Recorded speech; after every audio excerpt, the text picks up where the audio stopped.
Good afternoon and welcome to this week's episode of LevelUp Cyber Live. My name is Tony Bryan and I am your host. And very excited about my twinning guest today with our CyberUp shirts. Not planned, just happenstance, but happy to have our LevelUp training coordinator, Kyauna Campbell. Kyauna, welcome to the show. Hello, good afternoon. So Kiana's one of my favorite people. She's been with us on the team for almost over 2 years now, almost 2.5 years, which seems crazy. But we've been hanging out a lot longer than that, right?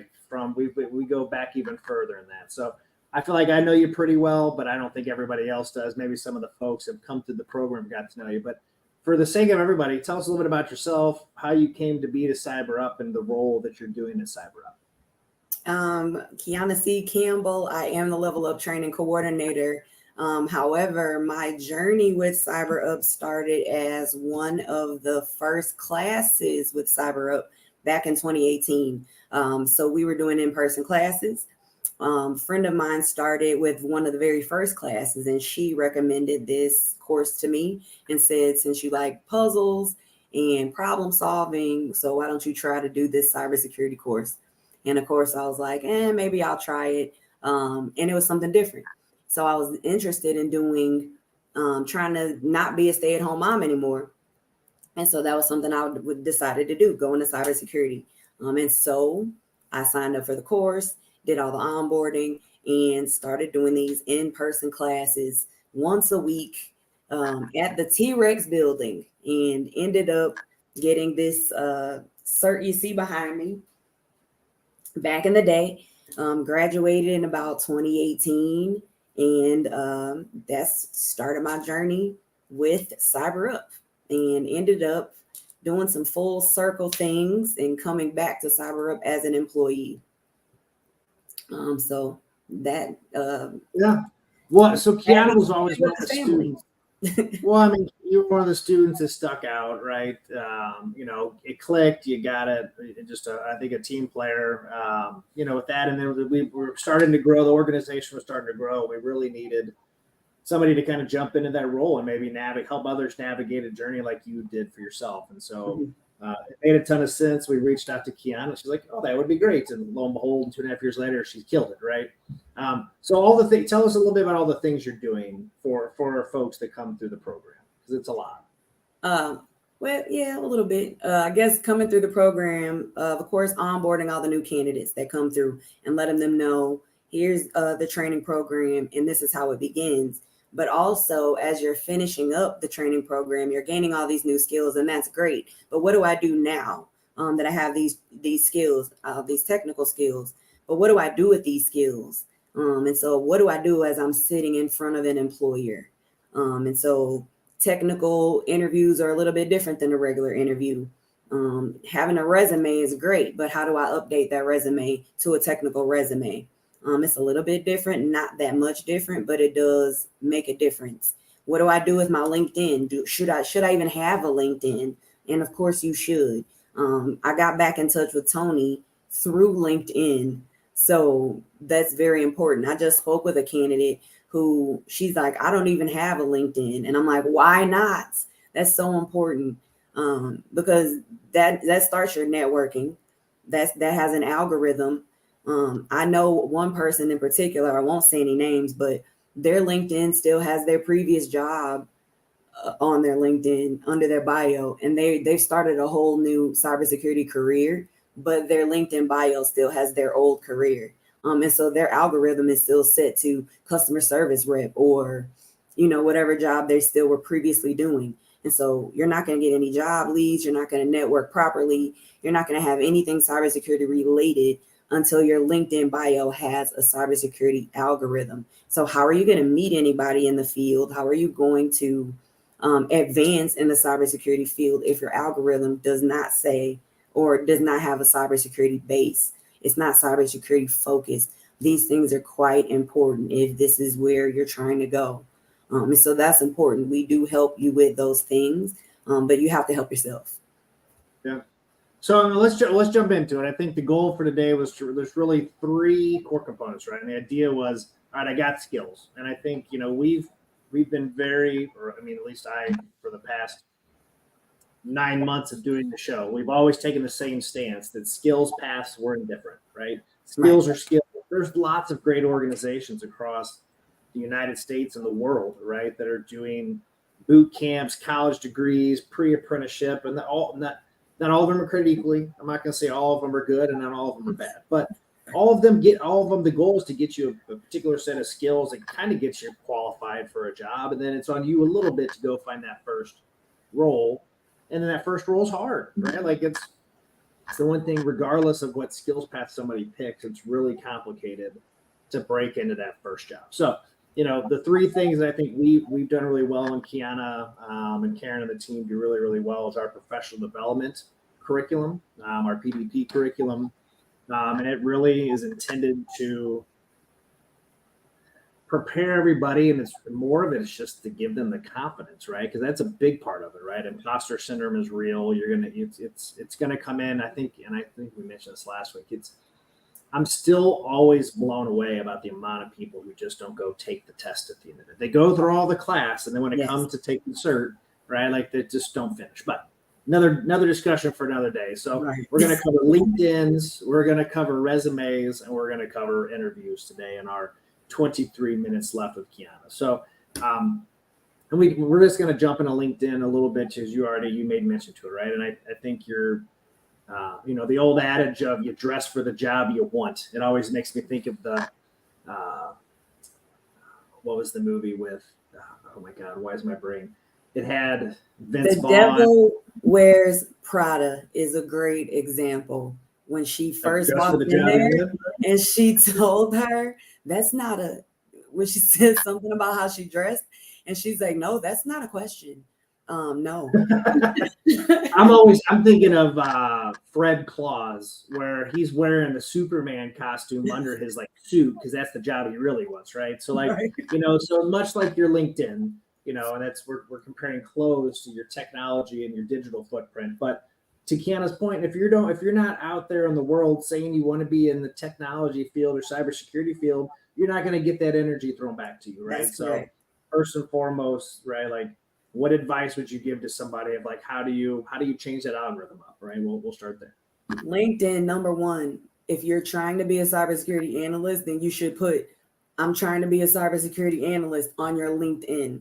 And so therefore, your algorithm will start to say cybersecurity this, cybersecurity that. Start following cybersecurity companies. Start networking with cybersecurity people, and then you will start getting more cybersecurity hits. All of your about things should say, I'm about cybersecurity. I want to be this. I want to look into these 45 dedicated fields that are cybersecurity focused. And so then your LinkedIn will be cybersecurity focused. Everything will start saying cyber this, analyst that, ethical hacking 101 this. You have to really be dedicated and into it. And that way your algorithm will switch to that. If it says customer service oriented, your LinkedIn will say customer service oriented, and that is not what you want it to say, unless you want to go into a customer service field, and then your algorithm will definitely say customer service focused. But if you want to go into cyber, your LinkedIn should definitely have a cyber security focus. Your about should say that. Your LinkedIn is your social media resume, and it should definitely focus on that. I think the one thing you said that sticks with me and is important is really the content and the people you follow, right? Absolutely. One thing where you're putting your own stuff, but I think finding influencers that you would follow their page, there's lots of words. Yeah. Well, they throw out weekly blogs. There's a ton of content and things that are put out. So, and we'll transition to the resume and interview stuff, but those things are really important, right? For those technical interviews, a lot of organizations want to know that you're keeping up with trends. Right? Are you paying attention to what's going on in the landscape? Are you listening to podcasts? Are you listening, reading blogs? Like CSO Online is a great one, or SC Media is a great content one for us, right? But are you keeping up with those things, and how are you incorporating that into your resumes and into your interviews to really keep front and center. So the more you're following those things, the more content like that you're going to get. And I think the world is so well aware of algorithms at this point between the TikToks and Facebooks, and we can have a conversation about, we'll test it here, right? We'll have a conversation about Blue Bunny ice cream, right? To see if it pops up and records us. But, everything's listening at this point. So the more things that you're clicking and the more things you're finding about a specific topic, you're going to get and put you into that sweet spot of learning things. There's lots of, what advice would you give for folks of just trying to meet individuals, right? Like I get in, I finish a class or a boot camp, and I want to start meeting, smart security folks on the internet. That sounds like a bad, scary movie. Right. I'm like, well, you gotta be safe. What advice would you give? Just I want to trying stand on the corner and just try to just flag people down. But there are definite networking events. Venture Cafe is a great networking event. That's definitely for people who live in the St. Louis area. Every Thursday night at the Cortex building, there are the Venture Cafe events that happen. That's a huge networking event for cybersecurity people. That's the one that I know about specifically. But you can Google any type of event. There are CTFs that happen. Capture the flag events are where you get your team together and you have those types of events. Hack the box events, and hack the box and CT and capture the flag events, or I'll speak in code. But those are events where those are skill building events as well, that you can actually put on your resume. And those are important events that, one, they're networking events, and two, like I said, they are skill building. And so those are events where you can get to know people and build skills. And so CTF, put that in Google. 2, hack the box, put that in Google. Those are important events as well as in-person networking events where you can actually meet people who share the same interests. So not only are you learning more about those events in cyber, you are actually meeting people who are involved in the same events or involved in the same interests. I'm watching, so you've got B-sides, DEF Cons, there's other kind of local flavor meetups that are there. And B-sides, DEF Cons, some of those are in every city, right? OWASP is in every city. Not all, but generally most. You have your ISACAs and ISC squared. Those are great things for you to go through LinkedIn, find those folks, reach out and find those meetups. For the veterans, the vet working events are also there, and I think those are once a month, if I'm not mistaken. Once a month on Tuesdays, on Tuesday evenings. There's a lot. COVID has changed a lot of the meetup stuff, right? If we're being honest, it's changed quite a bit, but there's still a lot of opportunities out there. And really kind of my foot's on that is just, you've got to get to know some folks and get some advocates and friends in your corner. And then our monthly meetup events that happen when we speak to industry professionals who let you know exactly what you need, what you should put on a resume, what you should say in an interview. Those important events that happen. And those are unfortunately just for our candidates. But if you are one of our candidates, come talk to an industry professional and ask them face-to-face up front. Hey, what are you asking in an interview? Hey, what do I need to put on my resume? That's important. And to have that kind of opportunity to hobnob with the CISO and say, well, tell me what I need. That's a rare event. That's a rare opportunity. Yeah. So, as a segue in, you mentioned the word resume, so it seems like a great, and we've always we've had a pretty strong stance on the format, right? And there's, my caveat and my kind of foot stomp around resumes is that, everybody's got an opinion on what a resume should look like, right? You could do functional, chronological, combination, blah, blah, blah, and it depends on the sector. There's lots of options, but ultimately, for somebody, whether you're a young person graduating college looking for that first job, a career transitioner like many of our folks that come through our program of how am I reinventing myself at 35, right? I had a career of banking. How do I transition banking stuff to cyber? And your resume is your document. So what type of resumes and formatting do you generally recommend for folks, looking to, to take that, get their resumes up and I think that's a relative question, and I think resumes are as individual as the individual. If you are a person who has a very long career, I don't recommend a chronological resume. A transitional resume is always great. Really, you want to put your skills and your technical skills and your soft skills. Really, that's really what you need on a resume. Some education, some volunteering. Those are really what you need on your resume. People nowadays want to know what you know and how you can use it to their advantage. I mean, that's quite honestly what people want to see on your resume. A lot of times a real person rarely even looks at your resume. And if they do, it's really for no longer than 30 to 45 seconds. And so a 4-page resume is not necessary. I know for military folks, their resumes are usually a little bit of a book, but that's a different conversation for a different day. But most resumes are not chronological anymore. Like I said, they really are more functional or more transitional. So skills, we do want to know who educated you. We do want to know your soft skills. Soft skills are still so very important. Leadership, management, communication. Can you send an email properly? Those things are just so still very important. Customer service, all these things that are soft skills are still extremely important. We do want to see those on a resume, and of course your technical skills. Where are you certified? But we don't want to go back to 1974 either. And so that's why chronological resume is not as important. You don't want to know that I worked at Schnook back in 1986. Like, in 1986. And let me rephrase that. If you worked at Snooks back in 1986 and it's going to make an impact on the company that you're applying for now, I want to know that. Like, if you completely changed the structure of Snooks back in 1986 in a positive way and it was super impactful, then I want to know that. But if it doesn't make a difference, I don't need to know that. It's good advice. Yeah.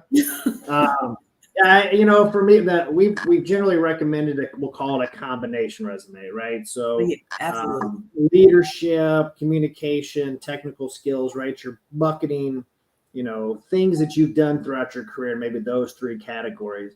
Now you still list your jobs chronologically, right? Because you want to, most employers looking at a resume want to see, like, do you have a good work history? Are you a job hopper? You here 6 months and you bounce, so there's some consistency around that. But that combo resume and generally, like, all of this boils down to how you package yourself and sell yourself to an employer. And so my advice is always figure out what are your 3 proudest accomplishments in your life, right? In your professional career. And like, that's your Super Bowl. It's your highlight reel of your personal journey. And so now if you have the ability to take that and weave those 3 moments into your resume in each of those scenarios. So now when you show up, and we'll talk interview in a second, you now have a concise story, right? That you're telling from your LinkedIn to your resume with your kind of highlight scenarios, that anytime that you're going to be able to interview with somebody and they're asking you, okay, here's a problem. What actions did you take? What recommendations did you do, and how did you solve it, and what was the outcome? If you have those three examples outlined in your LinkedIn, in your resume, and that's your go-to in your storytelling aspect, you have a nice, tight, easy to memorize story for yourself that you can package and brand in a really good way. And then your interview should be simple. Yeah, you alluded earlier to kind of government resumes, right? A government resume for USA Jobs is going to be 4 to 5 pages, and it's not 4 to 5 pages for somebody to go read it. It's really 4 or 5 pages to have as many keywords that the computer is going to pull out of it from the federal government system. So I know we have some of that now in corporate America with hiring systems and online applications and stuff, but it's a little bit different. I know I've also heard of like people using Word docs, or they convert it to PDF and put into the footer and header, all clear lettering that has every buzzword under the face of the planet. So whenever it does show, it's there. Like, that's just crazy. it kind of makes sense. It's like trying to just pass it, but it feels a little off to me, I guess, that you would do it. Yeah, but the resume is important. Impactful, whatever it is. Like it should be like, how did you impact the difference? How did you make a difference at that position? How did you take that store from 0 to number 1 in a matter of time? What did you do what did you do? Yeah. How did you help? You know what I mean? What was your point? What was the point that you made to make a difference?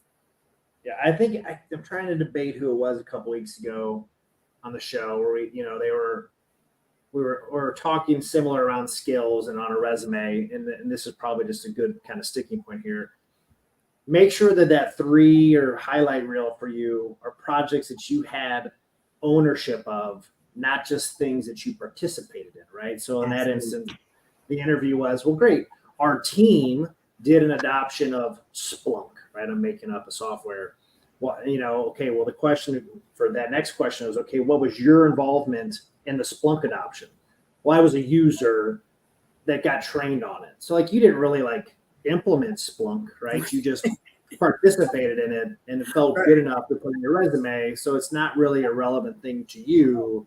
So make sure that if you do have things like that on your resume, that you were an active participant and you were a driver and contributor to that project to really make it work. Not just, well, I can spell Splunk and I was periphery to it, so I get credit for knowing it because I was just there. That's not how it works. So the difference would be if you were the trainer of Splunk and I trained 12 people on it, and that's how we implemented it. That's a huge difference. Truthfulness and transparency is always good. And then even, this is probably a great segue into the interview piece, because it really is, don't go make things up in an interview. If you didn't do it, don't pretend, because it's likely that the person that's interviewing you probably is going to know more than you, because that's where they're at. So like when you're trying to make things up to sound smart, you really just sound not smart. And it's really, you're talking yourself out of a job. So, so on the resume stuff, like kind of walk us through, what are the, I think we give great advice for our folks, and we do a lot of resume prep or interview prep at CyberUp. So, what advice or things are you sharing with candidates to really help them, be successful in their interviews? Interview prep, number 1 is confidence. It is so important to be confident. Confidence will take you so many different places. Even if you are unsure of the material in an interview, confidence is extremely important. Number 2, please know the company that you are interviewing for. It is very awkward when you walk into an interview and you say, hey, what do you know about this company? And it's like, I know the name of the company, but I don't know anything else. So please research the company that you are interviewing for. Make sure that the values that you have in your personal life align with the values of the company. Because, hey, what if they recycle and you don't recycle, or vice versa, or for whatever petty thing it could be, because you have to work at this company for 8 hours a day. And my number 1 advice is, they are interviewing you, but you are also interviewing them. It is a double interview, and you have to work with these people for 8 hours a day. And that's a long time. And if you are not comfortable there, you will be uncomfortable for 8 hours a day. And so this is a good, ask those questions at the end. Ask those questions. What's my work day going to look like? What's my actual job? I see the job description, but what am I really going to be doing for 8 hours a day, every day? What's my day going to look like? What question didn't I ask? At the end of this interview, what question didn't I ask? I mean, you can always ask about benefits. You can always ask about pay. You can always ask about what's the health plan look like, whatever. Ask, what didn't I ask? Ask those types of questions. Really get into the thick of what am I going to be doing? What's the culture of this company? Ask those types of questions. You will be there 8 hours a day. And if you don't like it there, it will show in your work, and it will show in your attitude. I mean, it's a hard job. I get to your point. It's hard. So, why make it harder with people you don't like? It's, you do have the opportunities. And I'll be honest, like just the flip of that, the person who's interviewing you equally wants to have the same experience with the person they're bringing on to the team, right? They want somebody who's going to be a good fit and a good team player because they equally are spending 8 hours a day with you. So, I definitely agree with the back and forth interviewing, that it is a two-way street for that. Just kind of doubling down on the technical interviews. Like, what do you see as the biggest difference between technical interviews and, we'll say, a normal interview? Like both interviews do ask a lot of behavioral questions. Tell me about a time when, describe for me how. Those are the STAR method questions, situation, task, action, and result.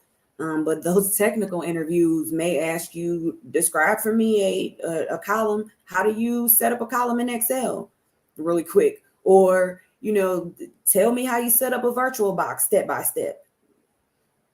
From start to finish, turn the computer on and go. And so that's when you tell me about command lines and those very technical questions. Or they may ask you something about AI. They may ask you anything that's very technical of what's going on in the world today as far as cyber. And it could be extremely technical. Or they may throw you for a loop and ask you a question that does not even make sense. Just to see if you know an answer or if you'll make up an answer, or to see if you can gracefully say, I don't know, but I'll find out. Because a lot of people want to know if you're trainable or if you're going to lie and say, well, I know the answer to that command line question. And you really don't know because there is no answer. I mean, more times than not, they're really wanting to jump in and understand what is the logic or process you're going to take for this, and how would you work through this thing, right? So it's less about being the smartest person in the interview. It really is more about, man, you can think through, man, here is a problem. You're not going to freak out.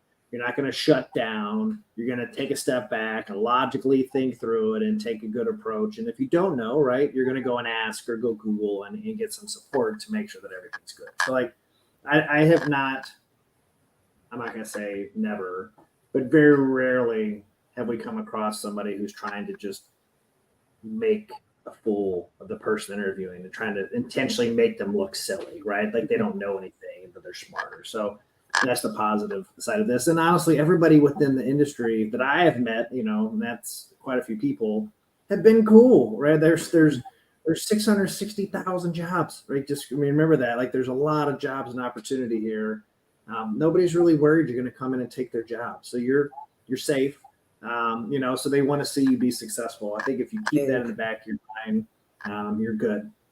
So, everybody gets the kind of same last question, but what advice would you give to somebody, level up their cybersecurity career?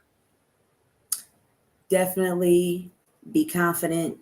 Definitely work on your soft skills, and definitely stay up on your technical skills. Technology is always evolving. And so stay training, always stay learning, and stay learning in all categories. That's soft skills and technical skills as well. Yeah, and if anybody asks you in an interview how to make a peanut butter sandwich, do not tell anybody how to exactly make a peanut butter sandwich. Don't tell them. All right, I got to dive into that more. You can't just drop it. Sure. I never heard that, and I want to know. I'm curious. I've heard that in a lot of interviews. They say, well, tell me how to make a peanut butter sandwich. The trick is to ask a lot of questions. What kind of bread did they want? Do they want creamy or chunky peanut butter? What kind of knife would you like? You want it cut in a rectangle or triangle? That's a very good interview question. Crust or no crust? I mean, crust you just go to the store and buy it. You're great. We're getting Uncrustable, come on, Smuckers, you can sponsor us. Let's go.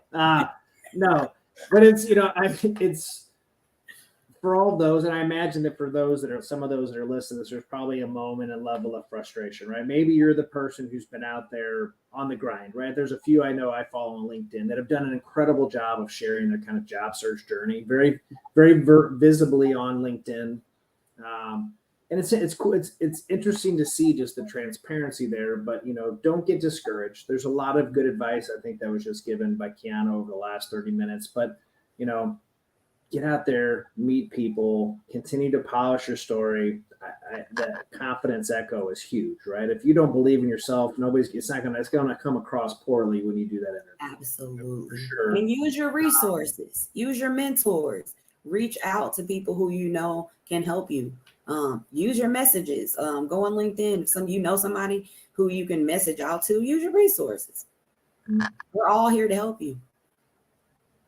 Yeah. But that being said, I know I'm working on an episode here coming up around the importance of a recruiter, like finding that good recruiter that's your friend, right? Because, your career's long. And so there's always good to have your Batman or your Robin, your sidekick that's got your best interest in mind. So excited to jump into that in a couple of weeks. But Kyauna, thank you so much for joining the show today. I appreciate, one, what you do for the organization, two, what you do for all the folks that come through our doors. We've made tons and tons of improvements. And I think the testament there is just the people on the tail end that, sing your praises. So I appreciate all that.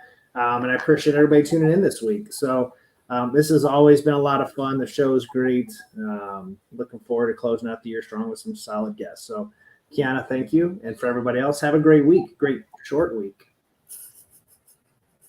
Thank you.